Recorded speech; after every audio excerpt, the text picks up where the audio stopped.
Any questions before we get started? No. You're the one that asks questions here. That is my job. That's why we do this. WTHS 89.9, the commercial-free voice of Hope College, presents Fireside Chats with President Scogin and General Manager Jack Deubner. All right, cool. Let's jump right into it. Okay. Everyone, hello. This is WTHS 89.9. My name is Jack Deubner. I'm the general manager of the station, and you're listening to Fireside Chats, which is our monthly show where I get to sit down with Hope College's own President Scogin and chat about things just that are fun. Kind of get them out of the office and have some more fun. Sound all right? That sounds great, Jack. Thanks for getting me out of the office. A literal fireside chat sounds nice today. It was 39 degrees when I woke up this morning. Yeah, whenever I wake up, I have one of those Google Home jobs. Oh, right. So I stumble out of bed and go like, what's the weather for today? And today it was like a high of 42. Yeah. And too early for that. Yeah. Kind of cold. It hasn't gotten to snow. I remember someone last week said it might snow, but I'm okay with it not doing that. I think, I'm with you on that. Yeah. Are you a fan of the cold weather or no? No. No? I'm not. Even being from Michigan? Even being from Michigan. I think maybe Michigan, I think it actually went the other way for me. I think because Really? I'm from Michigan, I want to get away from the cold. Mm-hmm. The general vibe I've gotten from Michiganders is that like they can deal with the winter. It's just the in-between where it's like 36 degrees and just raining and cloudy. Yeah. That's where it sucks. Yeah, I think, I don't disagree with that. I also think there's the Michigan winters are just so long. And at the beginning, it's nice to have 4 seasons. I do like 4 seasons, but you get to the point in February, March when you're just so tired of it. Yeah. So my biggest thing being from Missouri is that whenever I describe Michigan winters to people back home, it's that like, yes, it's cold, but the one thing you don't realize is you don't see the sun for so long. And when I went back for a doctor's appointment one day, and I was like, Doc, I'm like tired all the time. And he goes, okay, let me check your vitamin D levels. And they were like dangerously low. Yeah. He was like, do you see the sun? And I was like, no, I typically don't for a while. Yeah. That's not healthy. You can take vitamin D pills. I have that now. I have one of those little droppers. I've done that too. It's nice. All right, cool. Let's get into it. It is October. It is 2020. People are voting next month. And we are on a college campus, which is I would say, to be a very, exciting place to be politically, just because you see, especially at Hope's campus being a very like 50-50 place, at least in my experience over the 4 years. Yeah. Seeing both sides of everything, but not to jump into this election because it's, wacky, to say the least. I want to jump into your time when you experienced the 2000 election with Bush and Gore. So now that you've gotten a grasp on like what the vibe is here on campus for this 2020 election, how would you say it differs from when you were on campus? Well, that's a good question. I mean, obviously the politics are different now, and the issues are different, and the candidates are different. I think the campus, as you said, I like your vernacular 50-50 campus. I think that was pretty, I think that's true today. I think that was true when I was here. And I think that's actually hard to pull off, to have a campus that mirrors the ideological spectrum of the country. It's hard to pull off. A lot of, we can all think of campuses that are, for the most part, left of center. We can think of a handful that are, for the most part, right of center. But Hope is sort of beautifully right in the middle, which is where most of the country is. And so I think we have a nice spectrum. Yeah. So as you said, I was here as a student during the 2000 election, which was the last time we had which it sounds like may happen again this time. The last time we had an election where we didn't know the result right away, and that one went into mid-December until we knew the result. And it was an interesting time to be a student. I think the fun thing about a college campus, and I think you use the word fun, and I like that. I like that word. A college campus is, we sort of create our own bubble, and sometimes we use that word bubble like it's a negative thing. Sometimes it can be a very positive thing, and we can, within our own bubble, decide how we want to engage with the world outside the bubble. Yeah, for sure. And sometimes that means we want to bring some of the outside world into the bubble and really talk about it, but we're talking about it within the bubble, which is this academic community where we can engage with the world, but we're also our own world. And I think there's actually something that's really mentally healthy there. And I think about body, mind, spirit. And we need, I think, going through a kind of election season like we're going through now, we need an approach to all three. A body, that means we're keeping our bodies healthy. We're supporting each other mentally through a stressful, uncertain time. Yeah. But mind, I mean, I think mind is one thing that we often neglect, but that's a piece of our community that we can lean into. And at least for me, I think going through a messy, volatile, very divided election, there's an opportunity to say, well, let's talk about this from an intellectual standpoint. What were other elections in the course of U.S. history that have had some of these dynamics? Yeah. The 1876 election, historians are still arguing about who actually won it. Yeah. And so it's not like we've not been through crazy elections before. We have. And I think as an academic community, we can actually step out of the moment and have discussions about the moment, but with some different perspective. And I do think that's fun. We did that when I was here during the 2000 election, and I think from what I can tell, I think there's a lot of that happening now. Yeah. So, I agree. I totally love the 50-50 divide of it. But one thing I also want to bring up is I texted, me and a few buddies watched the debate, and then afterwards I texted my older brother who lives in Iowa, so he's been involved with like all the caucusing and all that kind of stuff. So I texted him, how'd you think of the debate? And he goes, I think the internet has taken its toll on the world at this point. So I wanted to see, like, how do you think, obviously the internet kind of existed when you were at Hope, but Al Gore invented the internet. He did invent the internet. So how do you think like that and technology have really like taken its toll on how things work now? Because we're obviously still adapting, not as just like a nation who's voting, but as just like a community and stuff like that. It's actually a great question, Jack. I think it's one segment of the internet, which is social media. Yeah. It's not the internet broadly speaking, but it's social media, I think, that's really changed our discourse. For sure. And what social media has done is it's basically changed our discourse from a conversation to people yelling at each other. Yes. And that's what the debate was. It's exactly what it was. Yeah. They're not having a conversation. They're not actually even talking about substance. They're yelling over each other.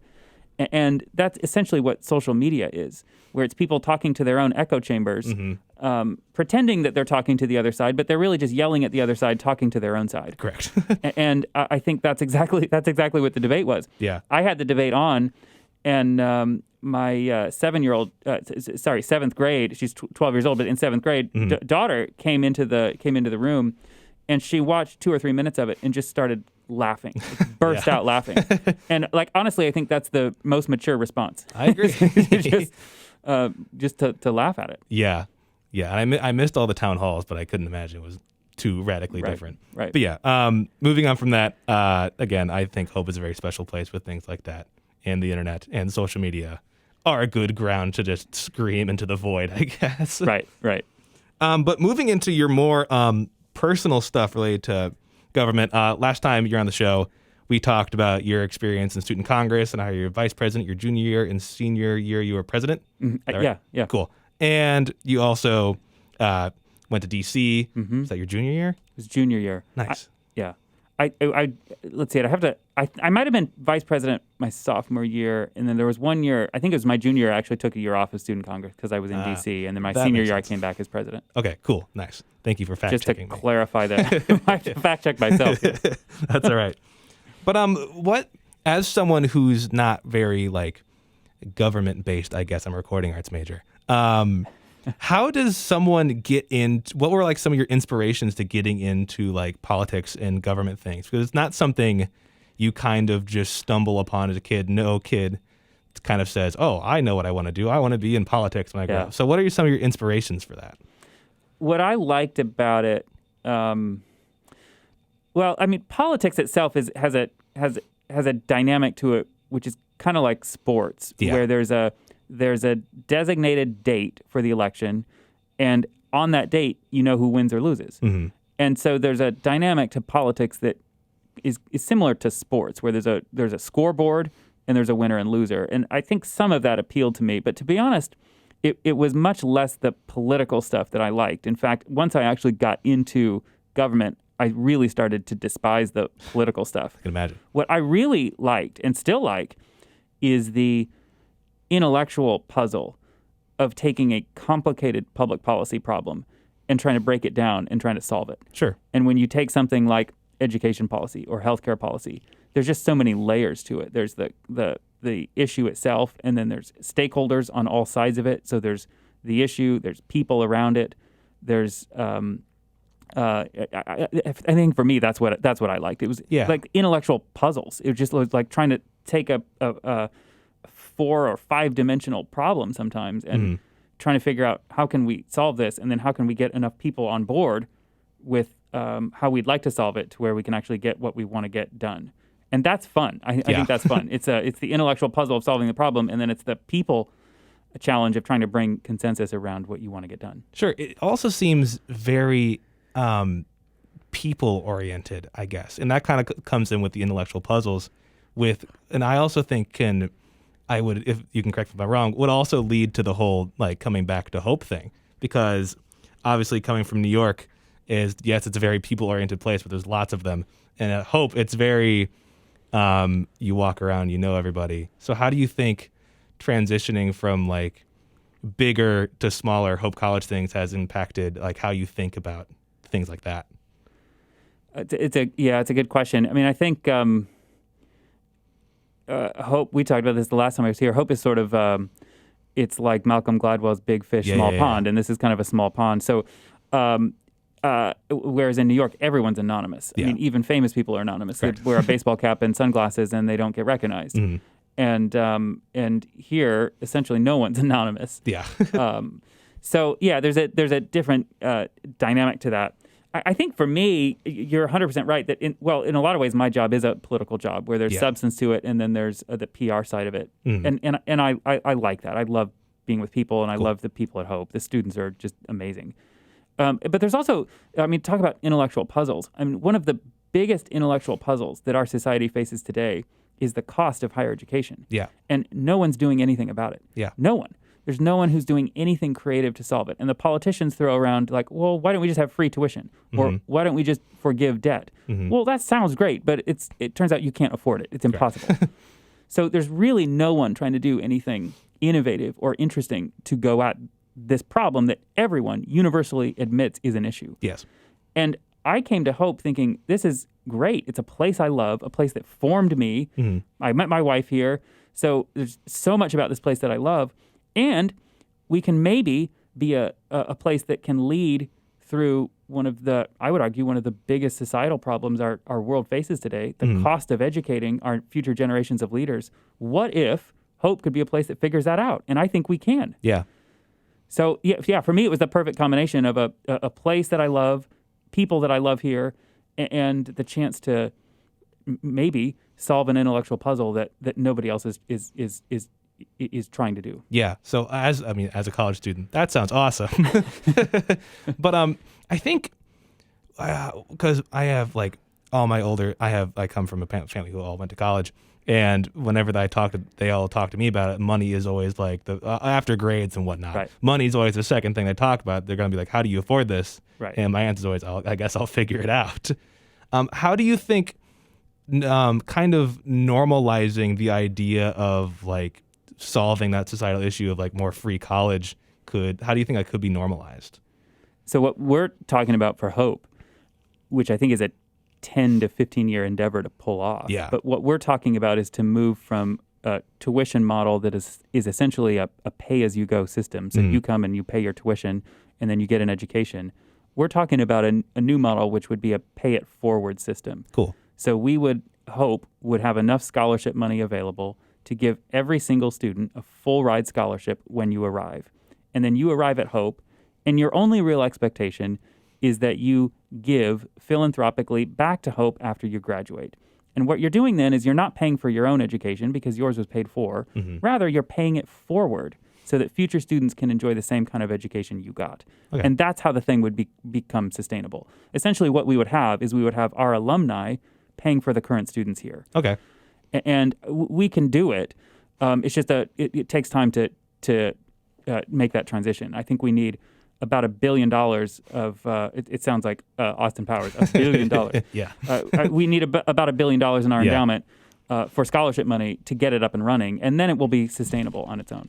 Yeah. Because I remember you bringing that up when I think it was like relatively soon, and like after you like got the job at Hope. What was bringing that up like in like meetings? Did you get some looks? I got some looks. I got some looks. I still get some looks, but Yeah. people now have heard me talk about it enough. Mm-hmm. Yeah, it was interesting. I mean, I think some people immediately got excited about it and said, "Let's do it. Let's charge the mountain and get there together." Other people kind of said, "Great idea, but we'll never be able to pull it off." And then there were others who just said, and honestly, the real detractors didn't come from within the Hope community, but came from outside the Hope community. I'd have other college presidents say to me, "That's ridiculous. Why would you do that?" Yeah. And what's fascinating about it is that what I've discovered is that there are some, especially some of the elite, rich institutions that could afford to do this now. And so as I've started talking about it publicly, it actually is a threat to the business model of some institutions who could do this now, but they're still charging tuition because they can. Sure.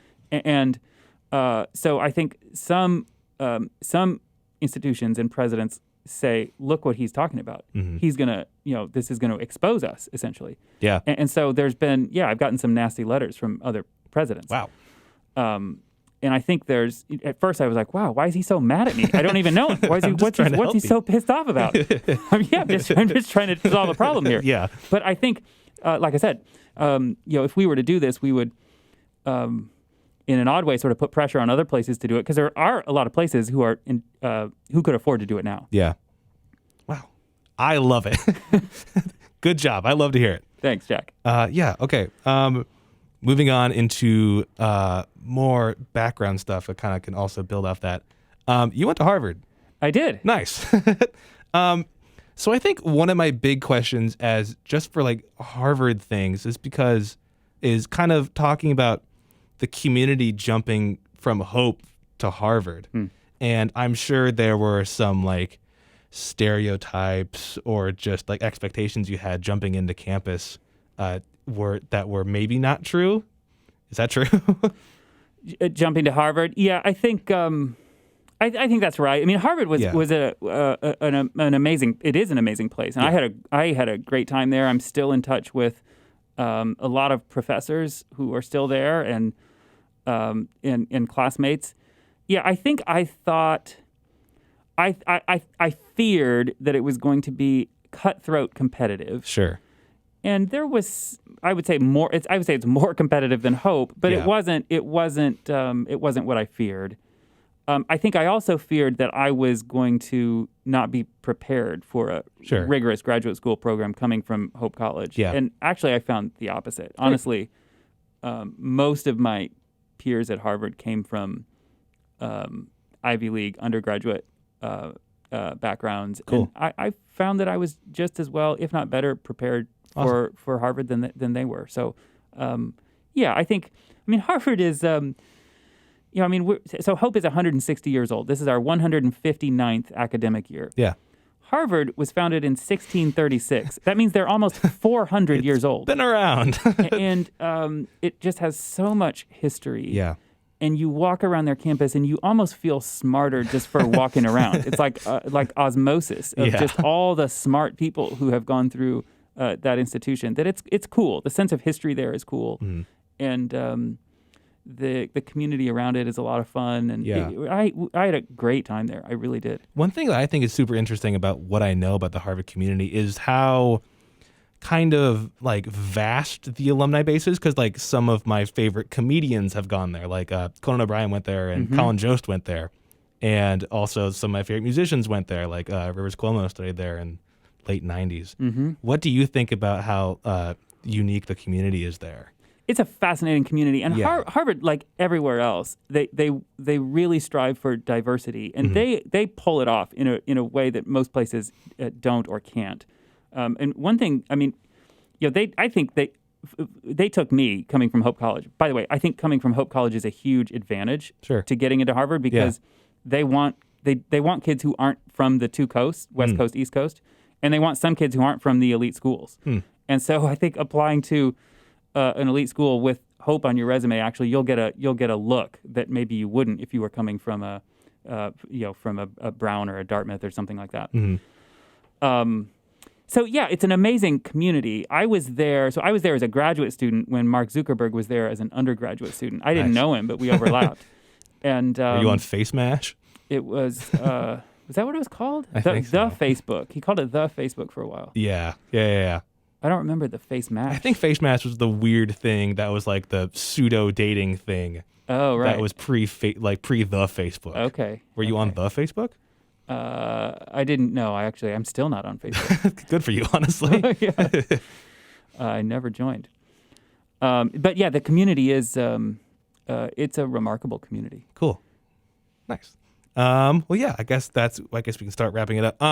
Once again. Are we done already? That went so fast. I think so. Yeah, that was Jack, that was 21 minutes. 21 minutes? That felt like it just flew by.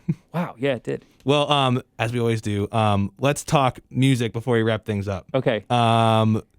It's October. What are you listening to this month? I've been listening to a new song by a band called Young Oceans, which is kind of indie worship music. I would describe it that way. Cool. And the song, he's got a new album coming out. By the way, he's a friend of mine. He came to Hope last year for cool. the inauguration. Oh, sick. And the song is called "You Are Not Far." Nice. And it's a cool song. Nice. Yeah. Are you a big secular music kind of guy? Yeah. I grew up Catholic, and jumping into that has always been weird for me because I've always, whenever I think of religious music, I think of the 83-year-old lady at the organ who was always playing for Mass. So it's always been tricky for me to go into church and see an electric guitar, but it's still awesome. Yeah, right. I'm trying to think what I've been listening to this month. Last month we talked about the Killers. I'm still into that. I'm still into their new album, but I love the Killers. That's good. Yeah, what have you been listening to? So I'm a big playlist guy. Okay. I'm one of those freaks who has like 73 different Spotify playlists with all very intricate names and stuff like that. So I'm also a big seasonal music kind of guy. So I've been listening to my like autumn playlist, which consists of stuff like there's a lot of Guided by Voices on there, if you know them. Yep. And some Sufjan. Actually, I have been listening to the Sufjan album. Okay. Yeah. Does he have a new one? Yeah, it came out latter half of September. Okay, I'll have to check it out. Good. If you like his 2011 album Age of Odds, it's kind of like that, but more, I don't want to say bombastic, but bombastic. Okay. Well, cool. You know he's a Hope grad. I do know he's a Hope grad. We got to get him back here sometime. That would be cool. We can do a little three-way We could do it. Yeah, we could do a radio. Wow. Sufjan, I know you're listening. Come on the show. Come on the show. Well, cool. Anything else you wanted to add before we start wrapping things up? I don't think so, Jack. I can't wait till next time. So we have one more before the end of the semester. One more before the end of the semester, and we'll make it a good one. Wow. Okay. No pressure. Well, again, thank you for coming on. I always appreciate it. Thanks for having me. And we got plenty more to go. And everyone, thank you for listening to WTHS 89.9 Holland, and see you next time.